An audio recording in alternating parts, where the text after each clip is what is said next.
Hello guys. आज की कहानी का आनंद लीजिए। कहानी कुछ इस प्रकार से है। किसी गांव में एक गरीब व्यक्ति रहता था। उसने अपनी गरीबता से परेशान होकर सोचा, क्यों न किसी शहर में जाकर कुछ मेहनत मजदूरी किया जाए, जिससे दो वक्त की रोटी तो आराम से मिल सके। यह विचार करके वह एक दिन परदेश कमाने के लिए चल पड़ा। रास्ते के लिए उसने अपनी पत्नी से कुछ रोटियां बनवाकर एक पोटली में बांध लिया था। चलते चलते वह थक गया था। उसे जोर की भूख भी लग रही थी। एक बगीचे में उसने देखा, एक कुआं है और ठंडी छांव भी है। वह व्यक्ति उसी कुएं के पास बैठ गया और अपनी पोटली निकाल लिया। फिर रोटियों को गिनकर बड़बड़ाने लगा, एक खाऊं, दो को खाऊं, तीन को खाऊं, अच्छा आज चार को खा लेता हूँ, तीन को कल खाऊंगा, अच्छा सातों को खा लेता हूँ। अब संयोग से उस कुएं में 7 परियां रहती थीं। परियों ने जब यह सुना तो सोचा, लगता है यह कोई बहुत ताकतवर है जो हम सबको खा जाना चाहता है। वह बहुत डर गईं और कुएं से बाहर आकर उससे कहने लगीं, तुम हम सबको मत खाओ, हम सबको छोड़ दो। हम तुम्हें यह लोटा दे रही हैं, इसे ले जाओ और पूजा के स्थान पर जल भर कर रख देना। स्नान ध्यान पूजा करके फिर इससे तुम जो भी मांगोगे वह तुम्हें मिल जाएगा। लेकिन इससे एक दिन में केवल एक ही बार कोई चीज मिल सकती है। किसान समझ गया कि ये परियां उसकी बात सुनकर डर गई हैं। उसने परियों से वह जादुई लोटा ले लिया और घर लौट आया। उसकी पत्नी ने इतनी जल्दी लौट आने का उससे कारण पूछा तो उसने कहा, अब हम बहुत जल्दी अमीर हो जाएंगे। अगले दिन किसान बहुत जल्दी जाग गया और स्नान आदि करके पूजा स्थल पर वह लोटे में जल भर कर रख दिया और प्रार्थना किया, हे प्रभु, आज हमें बहुत अच्छा अच्छा भोजन मिल जाए। अब उसके घर में बहुत अच्छा अच्छा भोजन आ गया।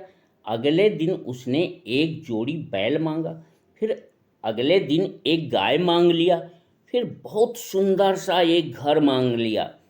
उसकी इतनी जल्दी जल्दी उन्नति को देखकर उसका पड़ोसी, जो उसका सगा भाई था, उसकी तो नींद उड़ गई। उसने अपनी पत्नी से कहा, पता लगाओ मेरा भाई इतनी जल्दी कैसे इतना धनी हो गया। उसकी पत्नी बहुत चालाक थी। अगले ही दिन उस गरीब आदमी की पत्नी से बातचीत के द्वारा सारा राज जान लिया। अब वैसा ही एक नकली लोटा बनवा कर उसके पूजा स्थल पर चुपके से रख कर असली लोटे को चुरा लिया। जब इस किसान ने अगले दिन लोटे से मांगा तो लोटे ने उसे कुछ नहीं दिया। 3-4 दिन तक उस लोटे ने उसे कुछ न दिया। अब यह आदमी कुएं के पास फिर से गया और पहले की तरह अपनी बातें दोहराई।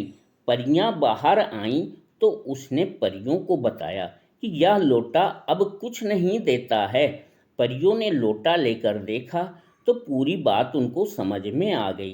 परियों ने इस बार उसे एक डंडा दिया और कहा, इस बार तुम इस डंडे को लेकर जाओ और पूजा पाठ करके इससे कहना कि यह असली लोटा लेकर आए और चोर को पकड़कर खूब मारे।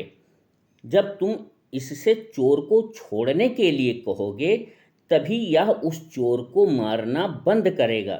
लेकिन इस बार लोटा मिल जाने पर उससे केवल एक बार तुम जो चाहो मांग सकोगे, फिर यह लोटा और डंडा वापस लौट आएंगे। अगले दिन किसान ने स्नान आदि करके डंडे से चोर को पकड़ने के लिए कहा।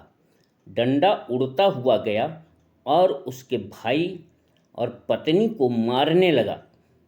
किसान ने जब यह देखा तो अपने भाई और भाभी को डंडे से छोड़ देने के लिए कहा। उसके भाई ने उसे लोटा वापस करके उससे क्षमा मांगी। अगले दिन स्नान आदि करने के बाद किसान ने लोटे से बहुत सा धन मांगा।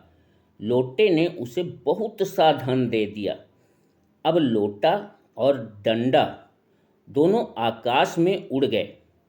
तो कहानी ध्यान से सुनने के लिए आप सबको धन्यवाद है। प्लीज़ कहानी अच्छी लगी हो तो मेरे चैनल को लाइक, शेयर और सब्सक्राइब कर दीजिए। धन्यवाद।